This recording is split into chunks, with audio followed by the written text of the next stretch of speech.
The Supreme Court of Pakistan has recently reiterated that it cannot rewrite a constitution under the guise of interpretation. This principle was highlighted in the case involving Election Commission of Pakistan, where the Election Commission has argued that the Supreme Court verdict on the result seats were based on assumption and effectively altered the constitution.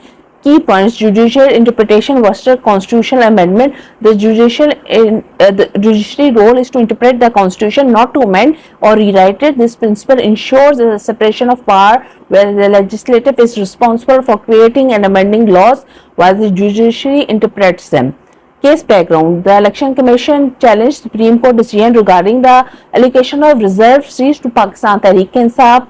The Election Commission argued that the court's decision diverted from the constitution by extending deadlines and altering the criteria for party affiliations. Implication: the case underscores the importance of adhering to the constitutional boundaries and the potential conflicts that arises with the judicial interpretation are preserved. As overstepping these boundaries, it also highlights the ongoing tensions between different branches of the government in Pakistan. The Supreme Court of Pakistan's role in interpreting the constitution is very crucial, but it must be balanced with the respect for the legislative process. The recent case in Election Commission highlighted the delicate balance of power and the importance of adhering to the constitutional principles. Thank you for watching this video, and don't forget to like and share and subscribe for more legal insights.